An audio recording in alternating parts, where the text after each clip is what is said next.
இப்போ இந்த சீரீஸில் வந்து நம்ம ஷாக் அப்சர்வரை பற்றி பார்த்துட்ருக்கோம். அந்த வார்த்தையிலே இருக்குது ஷாக் அப்சர்வர். ஷாக்கை வந்து அப்சர்வ் பண்ணுறது, அதிர்வு உறிஞ்சி அப்படின்னு தமிழில் சொல்லியிருக்கோம். இதில் முக்கியமான ஒரு விஷயம், இதை வந்து நான் ஸ்ப்ரிங்கில் இருந்து பார்க்கணும்னு உங்களுக்கு சொல்லியிருந்தேன். ஏன் அப்படின்னா ஸ்ப்ரிங் ஏதாவது ஒரு முக்கியமான வேலை செய்யுது. நம்மளுக்கு பவுன்ஸ் ஆகிறது மட்டும்தான் தெரியும். அமைங்கி அது ரிட்டர்ன் வரும்போது காமனாக என்ன ஆகுங்கிறது எல்லா மெக்கானிக்கும் உங்களுக்கு தெரியும். அதில் பல வகைகள் இருக்குது. நம்ம பொதுவாக யூஸ் பண்ணுறது டெலஸ்கோபிக் டைப். டெலஸ்கோபிக் டைப்னால் இப்படி பார்க்குறதுக்காக ஃப்ரண்ட் ஃபோர்க்கு டெலஸ்கோபிக் டைப் அப்படின்னு சொல்கிறோம்ல, அதை மாதிரி. அது நம்மளுடைய க்ரூசர் மாடலில் ஃபுல்லாக அது மாதிரி தான் இருக்கும். அட்வென்ச்சர் மாடல்ஸில் மோனோ ஷாக் பின்னாடி மட்டும் இருக்கும். அதை விட பல பெரிய டைப் ஷாக் அப்சர்வர் இருக்குது, அது பின்னாடி நம்ம பார்ப்போம். ட்ராம், BMW மாதிரி வண்டிகளில் இன்னும் அட்வான்ஸாக போயிருக்காங்க. அதை பற்றி நான் பின்னாடி சொல்கிறேன். இப்போ வந்து இந்த ஷாக் அப்சர்வரில் ஏன் ஸ்ப்ரிங்கில் இருந்து நான் பார்க்கணும் அப்படின்னா, ஸ்ப்ரிங் வந்து ஒரு முக்கியமான வேலையை செய்து அதை டெய்லி நீங்களும் செஞ்சிட்ருப்பீங்க. அதாவது எல்லா ஒர்க் ஷாப்லேயும் ஒரு டூல் இருக்கும். இந்த ஸ்க்ரூஸை கழட்ட முடியாமல் அல்லது போல்ட்டை கழட்ட முடியாமல் இருக்கும்போது ஒரு டூல் யூஸ் பண்ணுவோம். அந்த டூல் வெரி இம்பேக்ட் டூல்.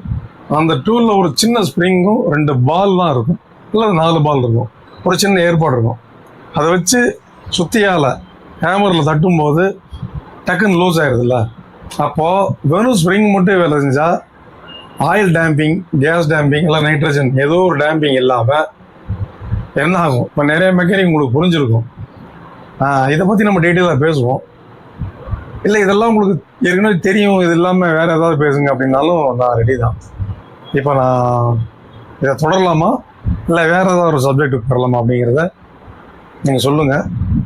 வேணால் தொடருவோம், இல்லை என்றால் வேறு ஒரு சப்ஜெக்ட்டுக்கு போகலாம். அதுவும் தேவைன்னா தான்.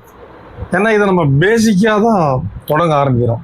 இது வந்து ஒரு மனப்பாடம் பண்ணுற திறன் இருக்கிற மாதிரி தான். போட்டு மனப்பாடம் பண்ணுறது சில விஷயங்கள் தப்பு இல்லைன்னு தான் நான் நினைக்கிறேன். 4 2 2 4 16 16 32ங்கிற மாதிரி உங்களுக்கு ஒரு தீர்வு வேணும் அப்படின்ட்டு இன்றைக்கி இருக்கிற பிளாட்ஃபார்ம் நிறையா இருக்குது. யூடியூப் அல்லது மற்ற விஷயங்கள ஓப்பன் பண்ணி அதை அவங்க சொல்கிறது மாதிரி செஞ்சு முடித்து அனுப்பிச்சா உடனே அப்படியே ஞாபகம் இருக்கான்னா இருக்காது. ஏன்னா அது என்ன ப்ராப்ளங்கிறத கரெக்டாக அவன் ஃபைண்ட் அவுட் பண்ணி அதை மட்டும் சொல்லியிருப்பான். அதை நீங்கள் பண்ணுறீங்க, அது வந்து அந்த இடத்துல சால்வ் ஆகிருக்கும். எதனால் வந்தது எப்படிங்கிறது, அதை எப்படி சரி பண்ணணும் அப்படிங்கிறது அவன் சொல்கிறது ஒரு இதை பார்த்து நம்ம சமைக்கிற கதையாகிடும். அது சரியாக இருக்கணும். நீங்களே அதை செஞ்சு பழகணும், அப்போ தான் அது முழுசாகும். அதுக்கு பயிற்சி தேவை தான். அது வந்து இதுதான். இந்த மாதிரி நிறைய மெக்கானிக்ஸ் இருப்பாங்க. நான் ரொம்ப பேசிக்காக சொல்லி தரேன். 1வது 2வது வாத்தியார், ஏன் LKG UKG வாத்தியாருக்குன்னு சொல்லலாம். அந்த மாதிரி தான். இதில் நிறைய தெரிஞ்சுங்க.